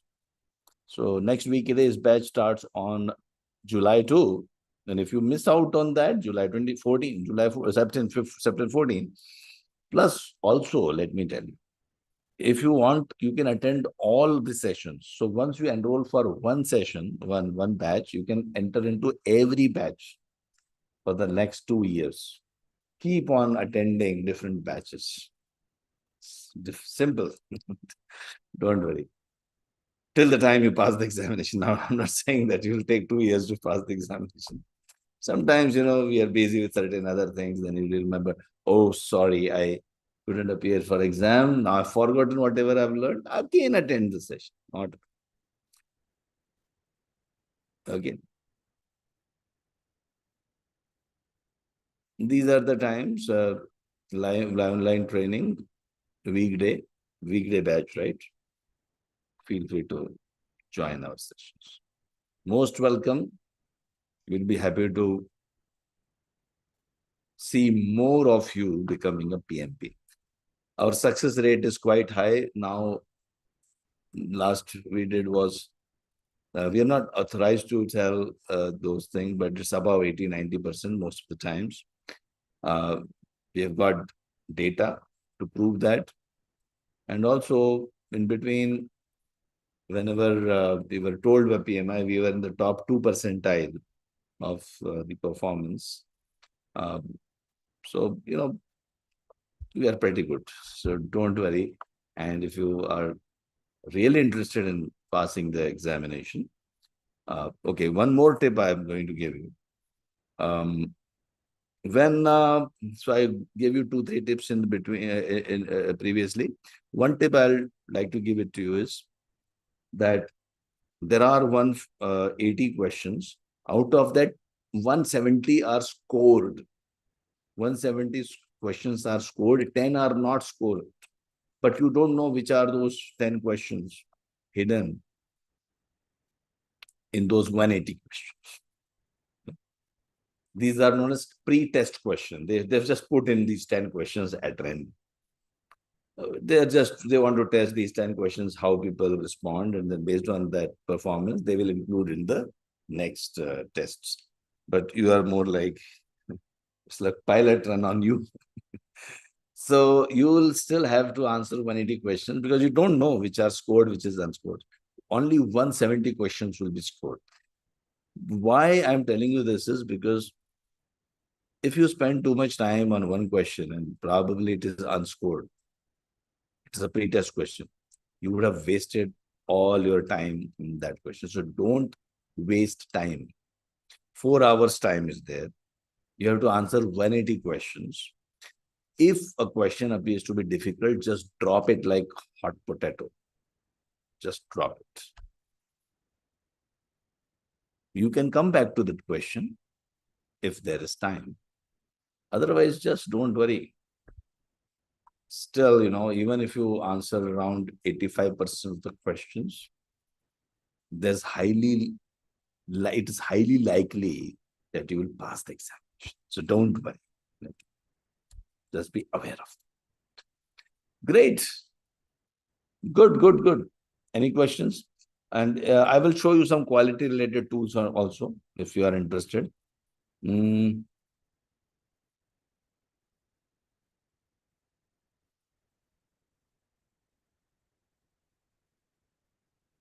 This is a free certificate. Yes, this is a free certificate. Yes.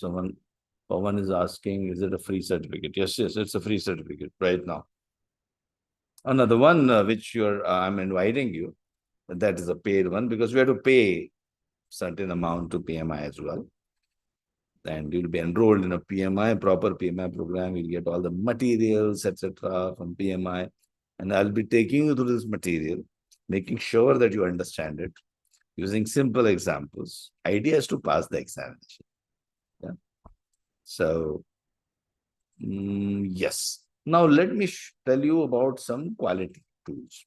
So, rather than talking about theoretical tools and techniques, I'll show you the tools. What we will do,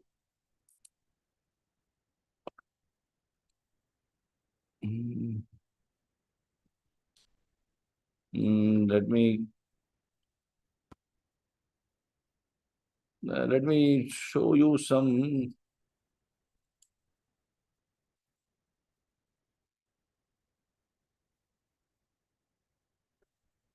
Okay. So let's imagine that we are still doing our, adaptive, I may not be able to cover today. Adaptive is like agile. So that I may not be able to cover because of lack of time. Either I can cover that or I can cover the quality tools. See, quality tools is applicable in both the cases, adaptive as well as I was telling, some of the tools are applicable in both predictive and adaptive.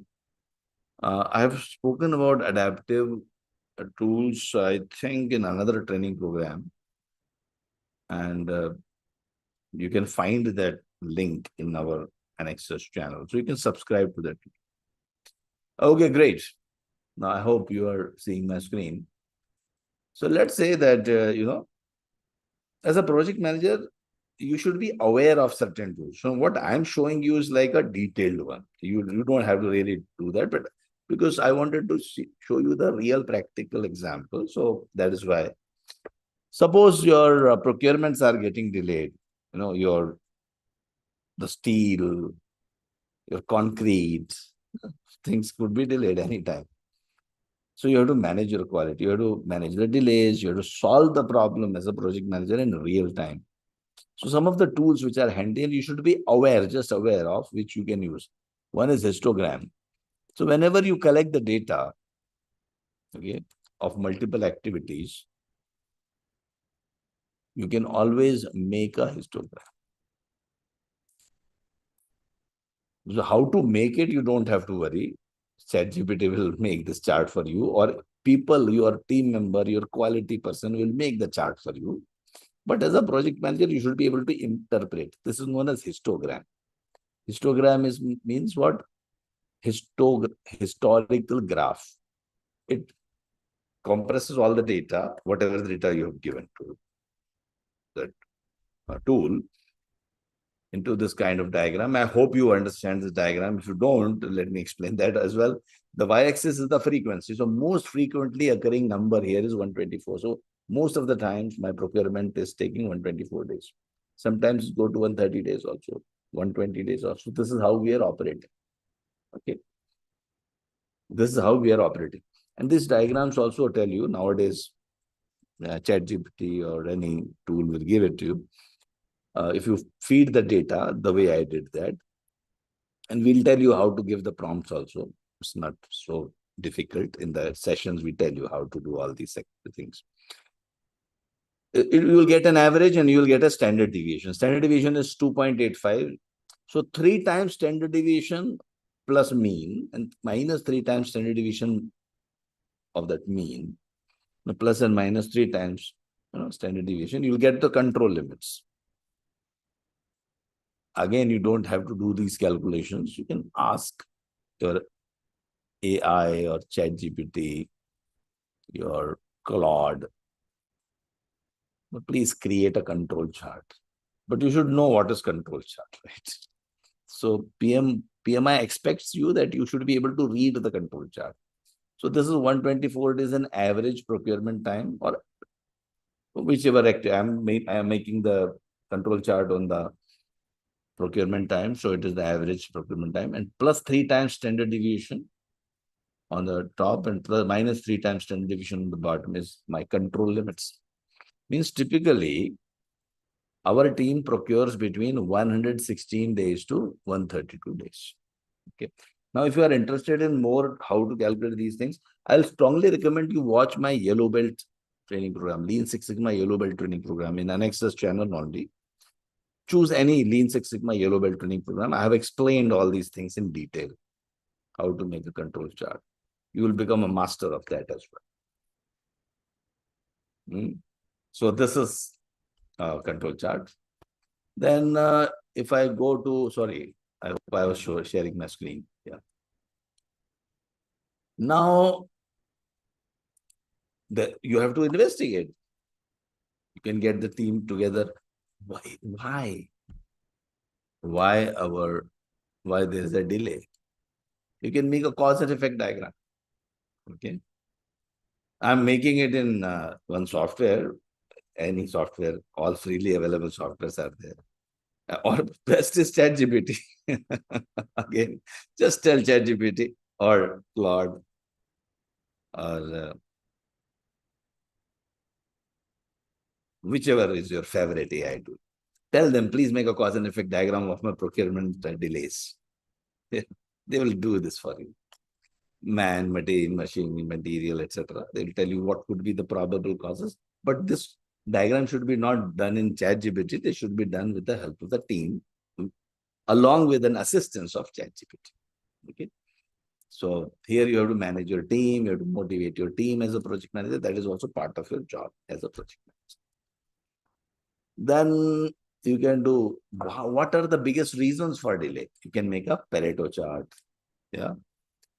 So what is Pareto 80-20 rule? 80% of the 80-20 means Wilfredo Pareto was an Italian economist who found that 80% of the wealth in Italy was with 20% of the people.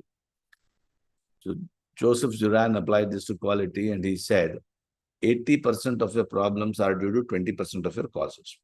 So in the cause and effect diagram, so you won't be asked to make a cause and effect diagram in PMP exam, but you should know what is a cause and effect diagram, also known as fishbone diagram, the one which I showed you earlier. You should also know what is Pareto diagram, 80-20. They can show you the Pareto diagram and ask you some questions. So delivery delay is occurring most of the time. Then second most is vendor selection delay, then lack of clarity, then approval delay. Now these are the topmost causes. And the cumulative percentage contribution is also given here. So first one is contributing 27%, second one is contributing 22%, and first two together are contributing 49%. So if you see this line which is going up is the cumulative line, means the sum total of the first two is this, first three is this, and so on and so forth. So this is a Pareto chart. Then some other tool is there that okay, sorry. Would like to see procurement time, is it related to the delivery time? Are they correlated? I want to validate. So you can, when you want to correlate two factors, and this is causing this or not, you can make scatter plot. So all these tools we tell you, we teach you in our sessions, how to make, means when to use which tool, we tell you. And you'll be shown this diagram in the exam and they will ask you some questions. Obviously, you can see here delivery time as it increases, your procurement time also increases. So delivery time is an important factor. But if this was the case, procurement time and vendor selection time, let us say, are they correlated? Then maybe not. Yeah. Maybe not. It's like all scattered. There's no relation. So all these things are there, which you'll be learning. I would like to invite you to my training program. Very relaxed manner. We'll have a nice training. I'll ensure that you pass. And if you don't get time to appear for the exam in the next 3 to 4 months, you can keep on coming to my sessions till the time you develop the confidence. I'm not saying that you'll take 3-4 sessions to do that. Just telling, like sometimes you miss out on the classes, sometimes another priorities are there. No problems. We are there with you till the time you pass the examination. Of course, self-study is important. So last tip which I'm giving you. Self-study. You have to spend another 50 to 60 hours to do self-study. So you would have attended my sessions, 35 to 40 hours, 50 hours of self-study, and then mock exams, which will give you, coming from straight PMI, these exams, we'll give you 8 exams, at least 4 you solve. If you want, you can solve all of them, but 4 is good enough. If you solve these exams, you will pass. I'm telling you. Lots of experience. Deja vu. This keeps happening again and again. Every other day, I keep receiving, I've passed the examination, etc., etc. Sometimes I post in LinkedIn. Sometimes, in fact, I don't post it. I ask people to post. And if they can put my name. Today also, if you can put your, the certificate, download the certificate, you can say, I have attended a program with Anexas, Amitabh Sen. This will help me. Okay. And come back to me for the full session. Don't go somewhere else. People will be there. Hey, come on, come with me. I'll do it for free. Not free. Free don't, no one does it. Free sessions are always there, but they're not authorized.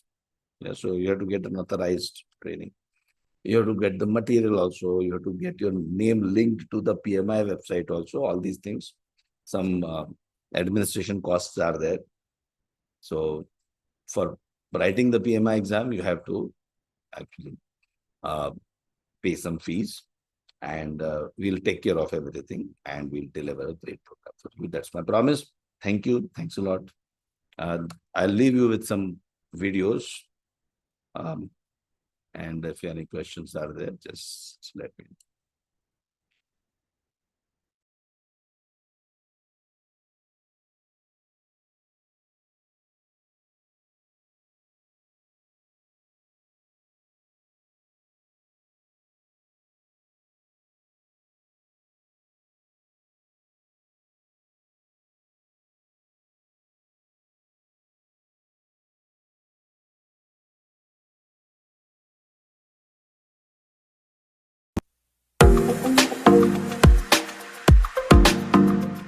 We humans have a very strange quality. You can call it self-respect, ego, pride, or the will to prove oneself right. This can be a common cause for a rise in conflicts. In an organization where there are many people working together, where some actions affect others, conflicts can occur more than frequently. And this is why conflict management is an extremely important subject to understand so that harmony can be maintained in the company at all times. Let me ask you a question first. Are conflicts good or bad? Well, some of you may say, how can conflicts be good? Over the period of time, views on conflicts have changed. It was an old view that conflict is dysfunctional and caused by personality differences or a failure of leadership. Conflict is to be avoided, or conflict is resolved by physical separation or the intervention of upper management. Well, that was an old view. The new view is conflict is inevitable consequence of organizational interactions. Conflicts can be beneficial. Conflicts is resolved through identifying the causes and problem solving by people involved and their immediate manager. They can also be solved by referring to ground rules framed in the team charter, which was created at the beginning when the team started working together. Let us first understand what are the different types of conflicts. Conflicts can be divided into three main categories: task conflicts, relationship conflicts, and value conflicts. The task conflicts often involves issues related to an employee's work assignments and can include disputes about how to divide the tasks or resources, and also it can include different opinions about the work. Of the three conflicts, task conflict may appear to be the simplest to resolve.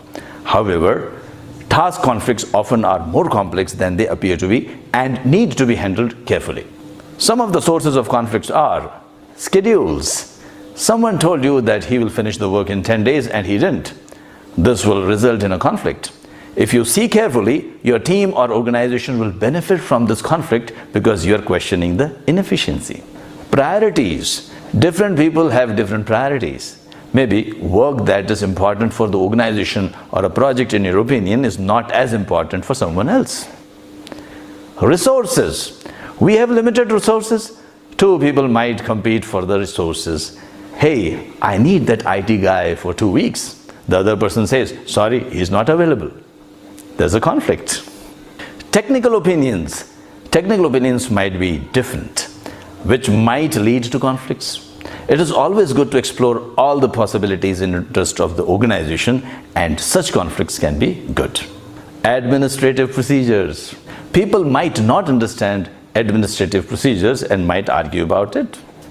Cost. Someone promised you that he will complete a job within the budget of $5,000, but now there is a cost overrun. Questioning would lead to conflicts, but would benefit the project or the organization. That was about task-related conflicts. Let us now look at relationship conflicts. This type of conflict arises due to differences in lifestyle, opinions, personality, and thoughts. In an organization, people with a vast range of lifestyles need to work together to reach certain goals. These people might not have common viewpoints or opinions, but still need to work in unison. It is obviously no surprise that relationship conflicts can be common in organizations. Value conflicts. This type of conflict arises from fundamental differences in identities and values. For example, differences in political, regional, and ethical thoughts or other deeply held beliefs. These types of conflicts can be difficult to resolve. But as they say, nothing is impossible. So let's see some of the conflict management strategies. Well, there are many different types of conflict management strategies, but I'm going to discuss the 5 major strategies. Before beginning, you must note one thing. Each strategy has its own benefits. There is no right or wrong conflict management style. As long as the style works for you, it can be called as perfect conflict management strategy. The first strategy is problem solving. Here, you confront the problem and solve it by identifying the root cause. For example, to resolve a conflict with a colleague in a project, you might say, well, it seems that the real problem here is not lack of communication, but lack of knowledge of what needs to be done and when. Here is a copy of the project schedule. It should let you understand what you need to know. The next strategy is collaborating. Collaborating involves a combination of being assertive and cooperative. Using this strategy, both sides can get what they want and negative feelings can be minimized. This strategy gives best results when long-term relationships and outcomes are more important. For example, if 2 people want to lead the same project, you can divide the project into 2, and then you can divide the responsibilities into 2 and ask each of them to lead their respective teams while collaborating. This is a win-win solution. The next strategy is competing. It involves a combination of being assertive and uncooperative, when one aims to pursue their own concerns at another person's expense. This strategy can be used when you don't care about the relationship, but the outcome is more important. We can call it as a win-lose strategy. Like when we play a game, the focus is on winning. For example, when you wish to compete with another company for a new client, this strategy can be used. However, don't use the strategy in your own organization, as the strategy does not help build relationships. Yet another strategy is avoiding. Avoiding involves a combination of being unassertive and uncooperative. You can diplomatically step aside from an issue or withdraw from a threatening situation. This strategy should be used when you don't wish to immediately solve an issue but want to wait for the right time to solve the conflicts.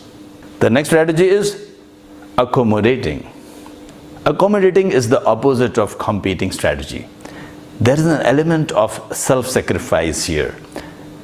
Now, this may seem generous, but it could take advantage of the weak and cause resentment. This strategy can be used when you don't really care about the outcome but want to preserve the relationship. Maybe this relationship will give you long-term benefits. The next strategy, compromising. It aims to find a convenient and mutually acceptable solution that satisfies both parties to some extent. This strategy involves a combination of being a little assertive and a little cooperative. This strategy can be used when the outcome is not very important and you do not have enough time in hand. For example, to resolve a conflict between 2 persons, you can say, let us do a little bit of what both of you suggest. And the last strategy is forcing. It is about pushing one viewpoint at the expense of another. Do it my way, or sometimes, as many people say, my way or highway. The bosses often use this. As I said earlier, it's not that one strategy is better than the other. It depends on the situation. But in my opinion, problem solving that means confronting a problem by solving its root cause is the best one, if that is a possibility. Conflicts can be a part and parcel of your daily work, and this is why you should not be afraid when conflicts arise. There are things you can do, such as becoming more skilled and qualified in managing the conflicts. I hope this video helped you. For more videos like this, you can subscribe to my channel. Happy learning! Thanks for taking out time to watch this video. To learn more, check out our other videos. Link is given in the description below. Subscribe to our YouTube channel and have a great day. For more information, you can write to us on inquiry@anexas.net.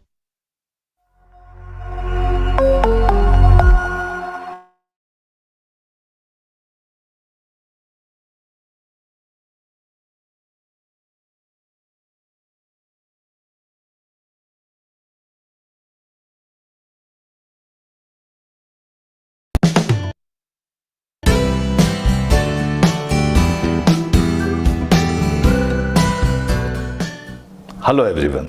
Today I'll be talking about negotiation skills. At every step of your life, you will find the use of these skills. If you think about it carefully, you will understand that even bargaining with your parents, spouse, or children are also examples of negotiation. Now, why is negotiation such an important skill? Or even before we venture into that, let me ask, what are negotiation skills? Negotiation is a skill where two or more sides with different goals and requirements discuss an issue and find a mutually acceptable solution. In business, negotiation skills are extremely important, be it for informal interaction or for formal transactions. With the help of good negotiations, you will be able to build better relationships, deliver quality solutions, and avoid future conflicts. So, what are the top tips for becoming a better negotiator? Good communication. This point definitely stands out at the top position. Now, a common misconception with communication skills is that having good communication skills means having good vocabulary or excellent speaking skills. This, however, is not true. To be a good communicator, you must be able to convey your thoughts and opinions to the other person in a simple and effective way. It's as simple as that. Next on the list is active listening. This aspect is a part of good communication itself. You cannot communicate well if you don't listen to what the other person is saying. Active listening is not about listening attentively, but also capturing the core of other person's opinion. What someone is trying to say and what aspects of his opinion can be used to an advantage are very important to become a good negotiator. Flexibility is one more thing you need to learn in order to become a good negotiator. You cannot be stubborn in your views and expect the opposite side to cross the bridge all the way. You need to be flexible in your opinions and ways and meet the other party in the middle to come to a comfortable agreement. Another very important factor to become a great negotiator is to learn to be patient. No matter how good a communicator you are or how flexible you are in your ways, you will lose the deal if you lose your temper. So always be patient. You need to be a good planner too. Negotiating should be taken as a task or a project. And like how any project needs good planning, negotiating does too. You need to make a plan and discuss the pros and cons, risks, expectations, temperaments, success rates, and reasons for failure. Once you are fully prepared, you can go and crack the deal much more efficiently. Next is persuasion. If a person is sure that you understand their viewpoint, it is easier to persuade him to see your viewpoint. This will help you to arrive at a win-win situation. Next is rapport building. It is extremely crucial to crack the deal, but also not offend your client while negotiating. After all, great businesses are built on strong relationships, and just in order to lock the deal, you cannot risk your rapport with the client. In order to be a great negotiator, you need to learn to build relationships. And the last one is awareness. Be aware of the information required for negotiation. In addition to that, you should also be aware of different negotiation strategies. I have talked about that in another video. Keep learning. Happy learning. Thanks for taking out time to watch this video. To learn more, check out our other videos. Link is given in the description below. Subscribe to our YouTube channel and have a great day. For more information, you can write to us on inquiry@anexas.net.